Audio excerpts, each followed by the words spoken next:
And our next testifier is Ted Potrikus, President and CEO of the Retail Council of New York State. And by the way, if people want copies of the PowerPoint that we weren't able to watch, there's a sign-up sheet up at the top table where you can put your email, and Mr. Gordon will send it to you.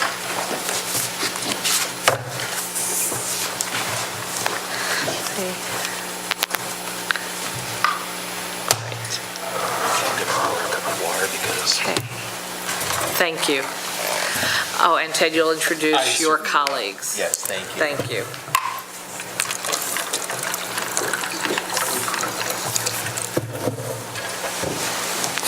I tricked them into coming this morning.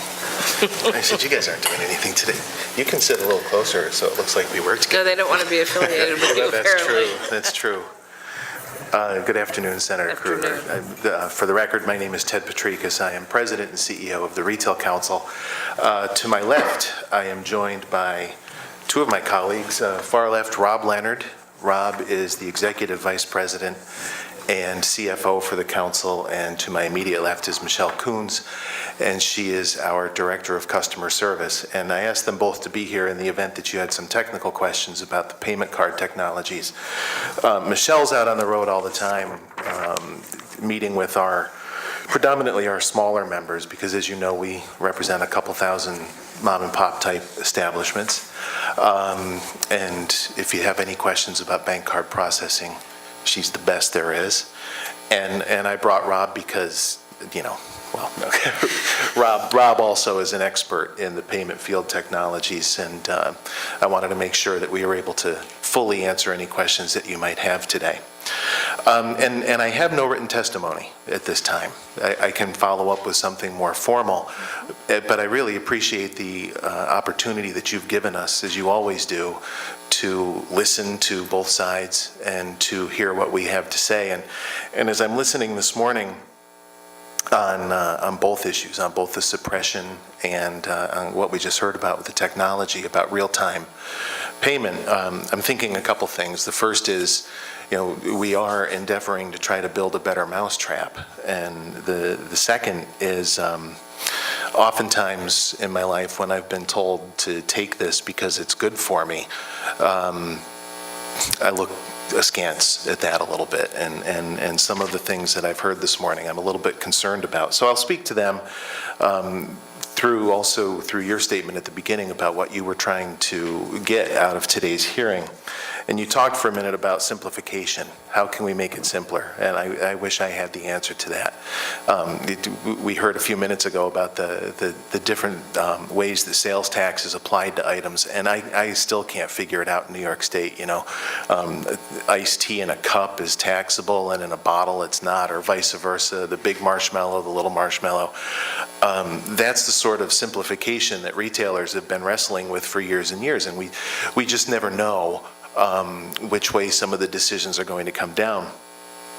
Nationally, we went through this simplification exercise in the late 90s, early 2000s with an effort that everybody thought, oh, this will be great. We'll simplify sales tax, the sales tax simplification project, and how wonderful and easy this will be. Until about a decade and a half later, when I'm not sure if they're still trying to do this, but the tent started to fold early on when you would go to these meetings and there would be knockdown, drag-out arguments between the different states over the amount of flour content in a cookie and whether that would render something sales taxable or sales tax exempt. And it's just like, what are you guys talking about? So simplification, I think, is a laudable goal, but don't like to be cynical. I always like to think that there's a way, but I also think that sales tax simplification is a very, very difficult hurdle to climb.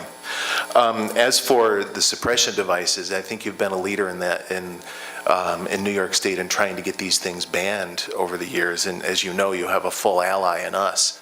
I don't see any possible way to even think about defending that. That is money that belongs not to the retailer. And that's a point that we often make. Our customers will say, well, you're making money on sales tax and you're keeping this. No. I think our attorneys general over the years have been quite successful in going after stores or other service providers, sales tax vendors, who do flout the law and try to keep that sales tax revenue for themselves. But to the extent that we can be an ally to you and your colleagues in finding a way to enhance criminal penalties, however it is that you want to do that, then I'm happy to do that. The zapper technology, that works a couple of ways. It zaps the state, but in other ways, it can zap the customer as well, because they will. Not sure what that was. They will find ways to steal a customer's credit card number with one of those zappers, and you'll hear these stories where suddenly credit card data has been compromised simply because somebody on the staff, whether it's a restaurant or a store or wherever it is taking that credit card data with a simple swipe of the card, or this little thing that they've got attached to their belt or something like that. So really, that's just to amplify what I just said. If there's any way that we can be helpful to you in making sure that works, then we will. And in many ways, you're fighting the same battle with sales tax diversion as the retail industry is, with what we've talked a lot about with you and with your office, which is organized retail theft. Just as you think you've gotten to that point where you can figure out how to stop the gang from stealing, whether it's off the truck, in the warehouse, or right there out from under your nose when you've got a phalanx of security people. How are they still getting this merchandise out? Where is the money going? What are they doing with that money? I think we're talking about the same thing here with the sales tax. But I want to speak a little bit, and really I'd like to offer to you my full attention to answering as many questions as you might have, but a couple of things I want to dispel that we just heard. In New York State, it's my understanding, I'm not an expert on tax law, but it's my understanding that there's something in statute called prompt tax, which is a statutory program that requires large vendors, which are defined as having annual sales of $500,000 a year or more. So that's, in retail land, that's not completely huge. But the tax department puts those vendors on an accelerated schedule for payment. And in some cases, I think it might even be weekly. But the Retail Council, we remit our sales tax on a quarterly basis. We're right on the bubble between annual and quarterly. It's dependent. The $3,000 is the threshold. So. Okay. So the retail industry, particularly the large stores in New York State, are remitting on an extraordinarily timely basis. When we talk about the issue of float, and boy, the retailer is pocketing that money for a float, that speaks, I think, a little bit more to the smaller merchant, the medium-sized merchant. And when I say merchant, I think in 2016, merchant can be defined as everybody from the types of stores whom we traditionally represent, to restaurants, to the guy who came to my house last night because I have a squirrel in my attic, and he is the squirrel eradicator, and he took my credit card right there in the garage, so there you go. And I need his name because my staff person has the same problem this week. It's like, where are the squirrels? It's insane. Anyway, very good. I think they found the squirrel, and It's a have-a-heart trap too, so it's good. Environmentally and animal friendly. But these stores, these vendors, if let's say they're holding on to the sales tax for a quarter. What we don't have in New York State is something that they have in other states, which is a vendor sales tax allowance. We used to have one. It comes and it goes. And it's the first thing to fall off the table when the budget gets a little cranky in New York State. It's like, okay, sorry, retailers, we're not going to give you that vendor's allowance. I think in New York it still exists, but it's a sales tax, it's a credit that you can apply for that maxes out at $200 per quarter. So the small business is going to get a maximum of $800 a year in credit, and what that's supposed to do is to offset the cost to the merchant of collecting and remitting the sales tax. I will agree, absolutely, it is an expensive proposition. Part of the reason that retailers have fought over the years, and actually what we've been told in budget conversations, when the vendor's allowance has been reduced or eliminated, It's, hey, you guys get the float. The float will pay for what it costs you to collect and remit the sales tax. So it certainly isn't something that gets calculated into the bottom line. It's not something that the retailer is pocketing. It's something that the retailer knows that he or she has to not commingle and put in and say, okay, this is a part of the thing.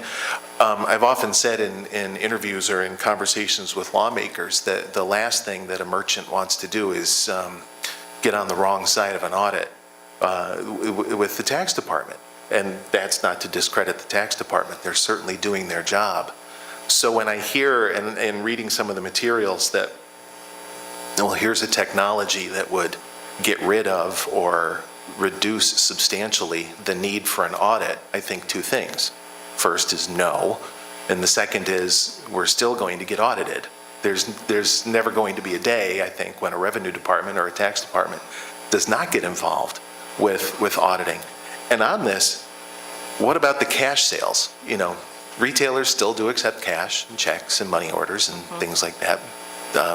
Crayons, whatever you want to pay with, we'll figure out a way to pay. So this still leaves open the need for that quarterly filing, that weekly filing. However often the state of New York requires you as a merchant to file, you're still going to have to do this. You're not out of the woods. So, and then the one last point that I will make that really causes us concern, and is we've heard about this technology in the past. And there was a comment made a few moments ago that brought sent a little, whoops, there's an alarm, when they said that they were contacted by one large processor. To me, that's the signal. What we're most concerned about is that this patented, this one particular software piece is patented and would be controlled so that there would be one processor through whom all of these credit card sales would be made. There is a big, big payday on the other end for the processor who would get that particular contract. If suddenly the state of New York said, you have to do this, and there was one processor who had that particular contract, hugely, hugely competitive business. Michelle and her team, Rob and his team are out all the time trying to, we're hearing from merchants all the time, daily. They're inundated with people who are coming in and saying, I can get you a better deal on your bank card processing. Oftentimes it's like hearing, this is good for you, take it. The answer is no. The other part of this too is that at the end of all of this, I think, whether you're talking about, I was looking at some of the materials for this afternoon, the Quebec piece with the sales tax suppression device, just for the restaurants, there was a $50 million subsidy from the government to the businesses to put this in. Changing the point of sale system, buying a point of sale system. Not all retailers use point of sale systems anymore. They're either using, the Square, or they've got that little terminal along the side. Essentially, all of these things that you're talking about leads to a requirement that retailers, small retailers, invest substantial dollars one way or another, or that the state would subsidize it, which I'm not sure the state is in the business of wanting to send money to the retailers, to do something that none of us want to do, which is charge, collect, and remit sales tax. Nobody sits in their house and says, gee, boy, I sure would like to open a bookstore because I want to be a tax collector. No, it's like, oh, wait a minute, I have to do what? It's a part of the job. It's a part of the job. And the responsibility is to send the money to the state. For those who aren't doing it, I think the penalties should be there. I think they are there. There's mechanism to punish those who don't. If we can help with some sort of technology that would stop the suppression of the sales tax, I think that's fine. But if we got in the business of requiring everybody to go through one system under the guise that it's going to make things easier, I think we'd be going down the wrong street. So with that, as I said, I have no prepared comments. I just wanted to respond and offer up a few thoughts. But I'm happy to answer any questions that you might have, and Great. there you go. So just for the record, I don't think it's going to be the recommendation of it's silly for me to say the New York State Senate, I'm just one senator. I don't think it would be even my recommendation that we would require only one option of company in the state Sure. of New York. I think we're talking about looking at models of what can be successful, effective, and even desirable by businesses. So as we have already seen today, we have representatives of particular companies talking about what they're doing, but we've seen now in various states, in various countries, the government decided to go down certain roads Right. that I think are open to a variety of opportunities.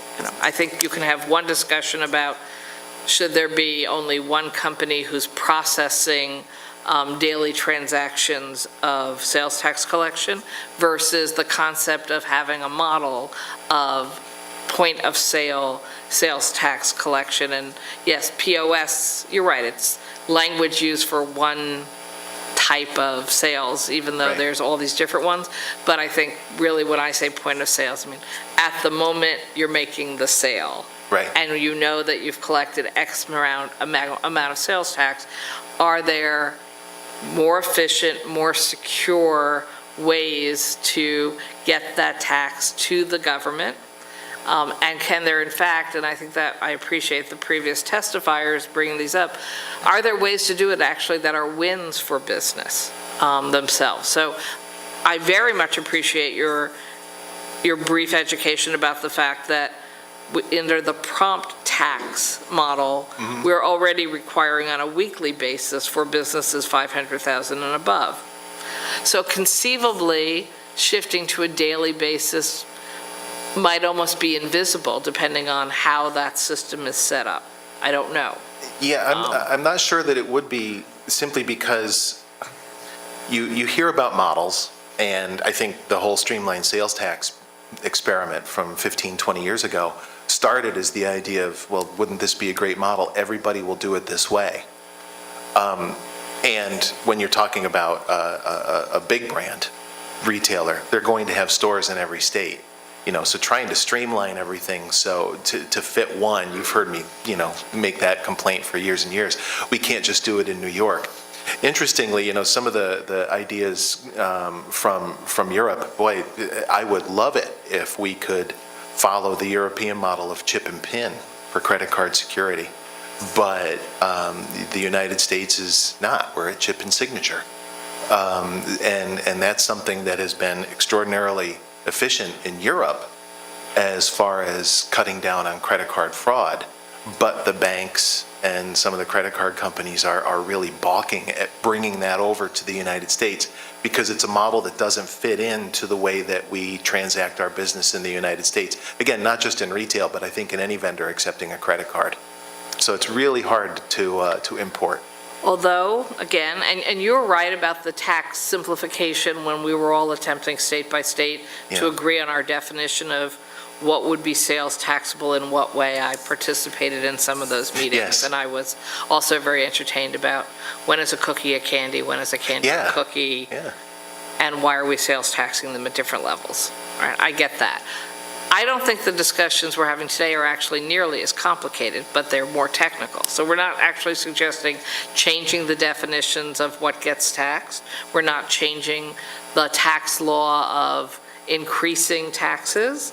We're attempting to streamline, and I think there are ways to streamline, simplify, and protect the public through the way we collect our sales tax. And while we may have disagreements about what kind of businesses would like or not like these models, you actually reinforced your previous testifier's point that small businesses find themselves in a very different situation than medium up, because I would agree with you, even though they say a large vendor, 500,000 sales or not, I really think in today's world, you're probably capturing a huge percentage of medium and up businesses, if you look at the stats on the numbers. Yeah. But that it's the smaller businesses or everybody else who are going through the problems we were hearing about that, in fact, might be resolved through a system or a multiple set of options where there could be the daily payment. Now, it's true that a lot of people would have different types of sales collection systems on site. My understanding is there's the number of actual credit card processing companies, we could count on one hand. So that, 2 hands, 9, sorry, you held up 9 fingers. So that That's not accurate. coming to a point where one could get agreement from the 9 about a system where there's a direct payment to the state of sales tax, pick a day, a week, I don't care Yeah. for the moment, for the argument, that they can then actually move that as a direct payment to the state. I know so little about technology, but it's the NSA, don't worry about it. It's the retailers being Yeah, exactly. It's just our federal government listening in. It seems to me that 9 brilliant technical processors of all credit and debit card transactions in the United States could probably come up with a system in coordination with the New York State Tax and Finance Department to do the collection of the sales tax, which they do now, and then move that to the state with a data collection that could be kept and encrypted, as was discussed by earlier people, to assure that, and as you want, nobody's ripping off the system in the process. So I don't think that's impossible. I am not a betting man, Okay. but I'll take that bet. You take the bet that it could happen? Could not. Could I not? would bet against. And I think Rob can enlighten us a little bit on the number of processing companies that you would need to get around that table. Okay. I would bet that it could be 2, and you would have a heck of a time getting an agreement. There's the third one.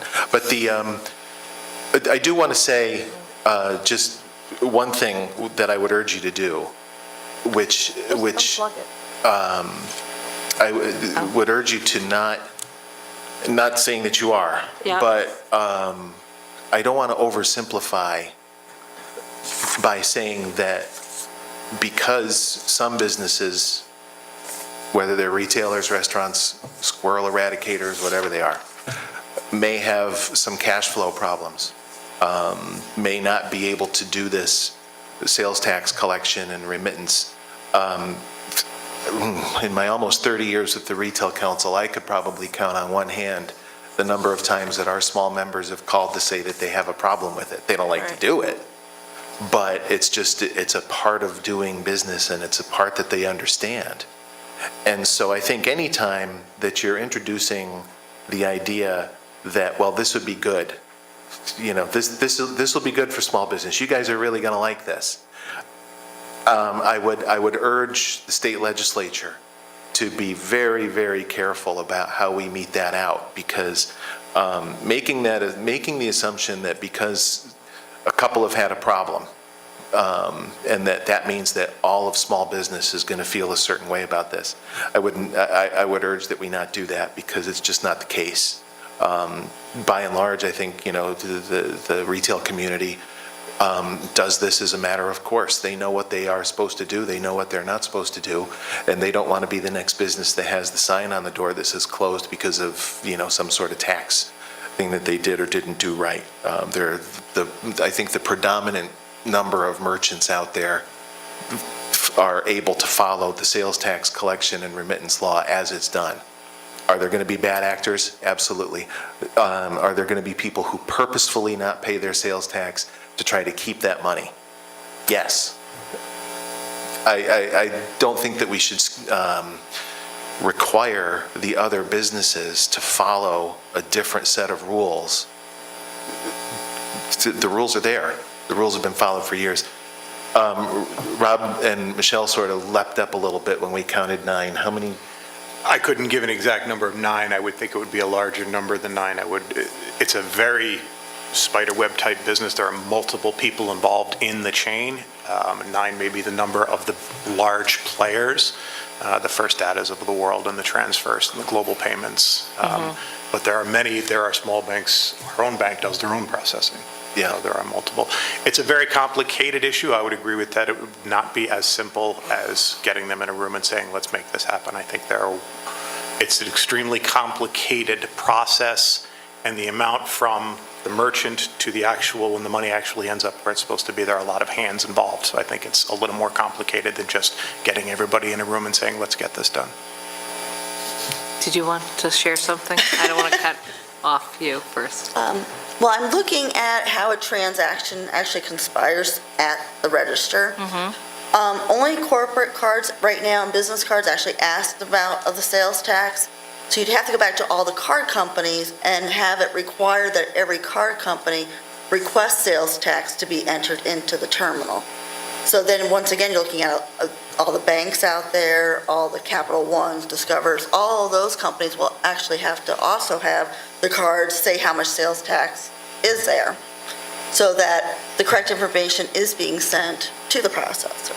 The processor also does not know how much sales tax was collected on cash or checks.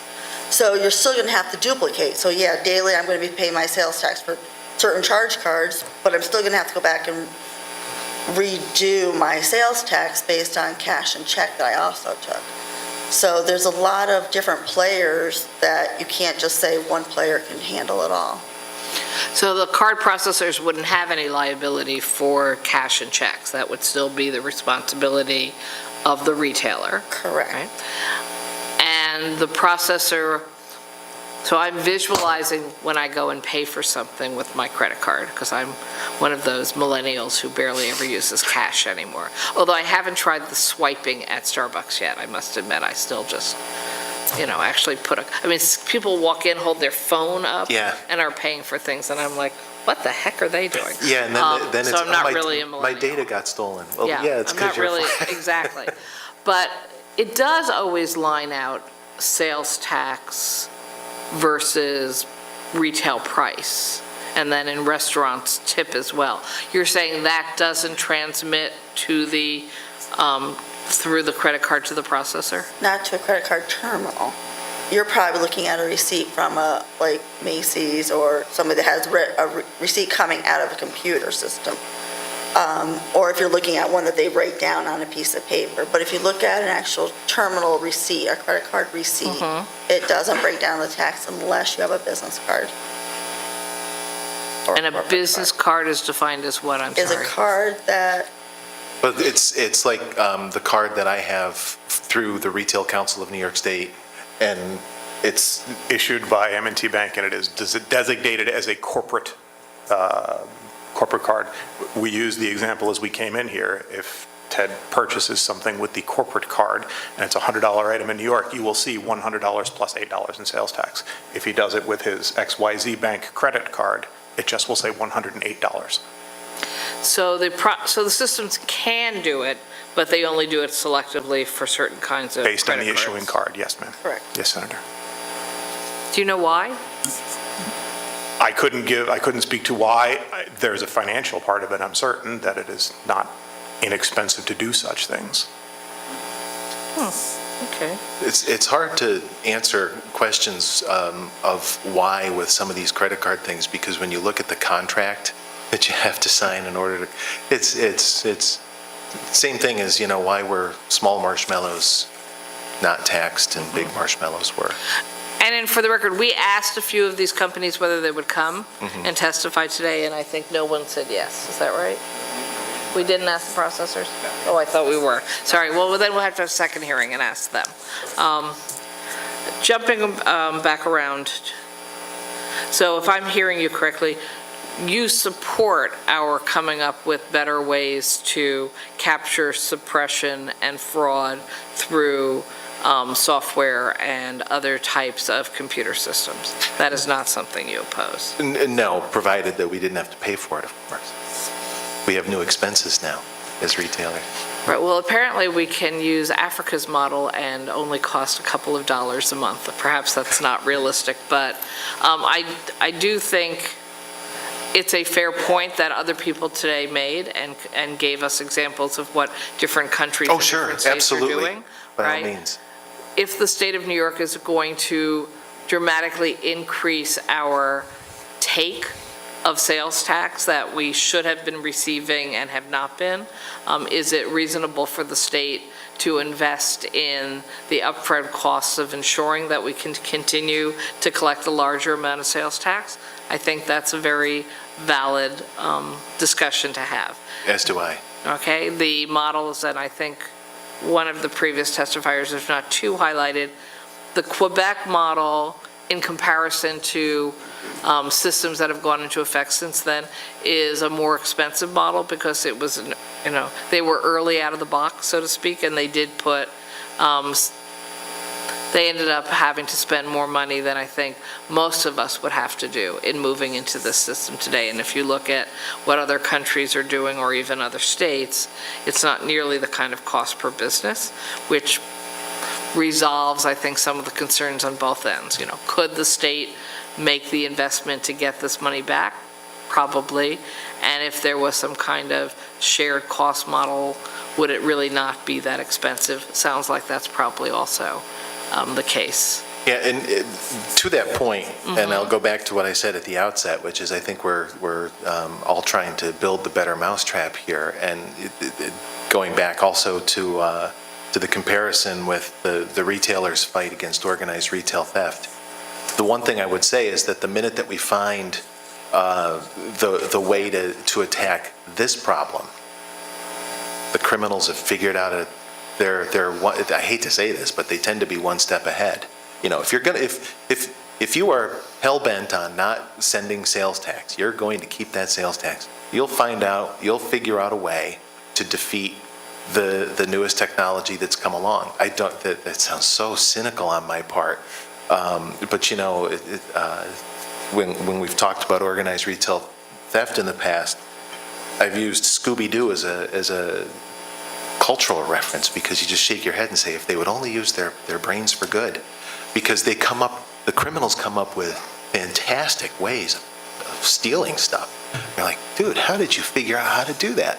That's, I think, where the state could invest X tens of millions of dollars into sales tax suppression, and then we'd find out that they've come up with a new one. So I would just use that as my cynical comment for today, that there's always a way.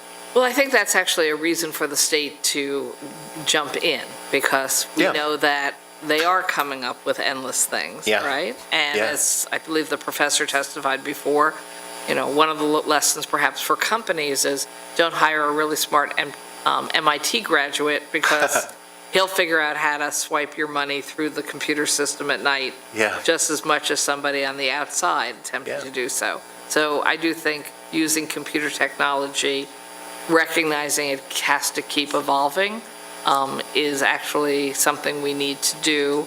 And, the state of New York even has a cybersecurity task force that is working both across government and, I believe, with the private sector to try to do some of those things. Yes. Because that's the world we are living in. Yes, it is. It's all about cyber everything, so I think we need to figure that out for taxes as well.